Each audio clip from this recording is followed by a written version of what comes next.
Hi everyone, my name is Muneeb Hasan and I am a senior solution engineer with Protegrity. Today I will be showing you how to unprotect sensitive data on AWS Redshift using Protegrity's data protection platform.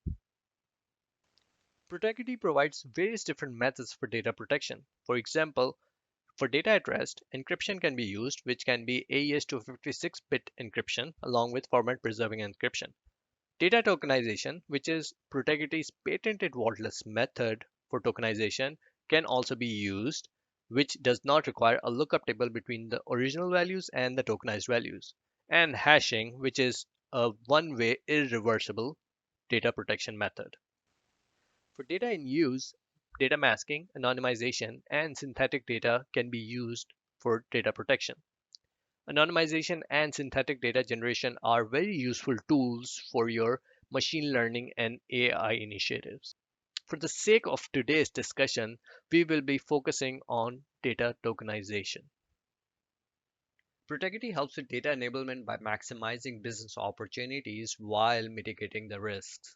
Using Protegrity, enterprises can lower operational costs, achieve competitive advantage, and gain access to data while being compliant with the regulations such as GDPR and CCPA.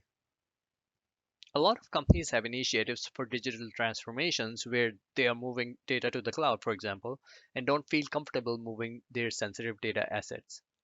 Here's a good example of options an enterprise would have to protect their sensitive data assets either on-prem or in the cloud. For the sake of today's discussion, we will be focusing on unprotecting data on AWS Redshift using role-based access control. In this demo, the data on Redshift cluster is already tokenized. By querying that data by different users, we will be able to see how data would come back differently based on the roles they are assigned to. The roles are defined within Protegrity's Enterprise Security Administrator, shown on the top left. Let us begin by querying the data using Woody, which is a system DBA and has no access to unprotect the dataset. When we query that view, everything came back as protected. Now using a different user, Sanders A, which is unrestricted, meaning it can unprotect everything.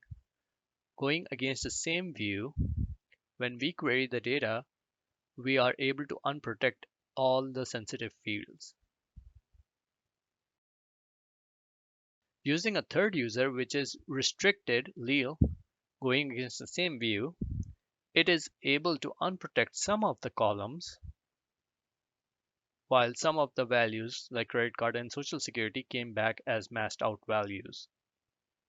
So you can pretty much set up the way you want each role to show the data. Let's see how we have defined this view which is unprotecting the data set. So for each column which needs to be unprotected, we are using an external function which is defining the exact data type it will be unprotecting. For example, address, we have postal code, and so on. To summarize, I showed you different data protection options with Protegrity, how Protegrity adds value to business critical use cases, and how you can unprotect data in the cloud on AWS Redshift. Thanks a lot for watching. If you have any questions, please feel free to reach out to me at muneeb.hasan@protegrity.com. Thanks. Bye.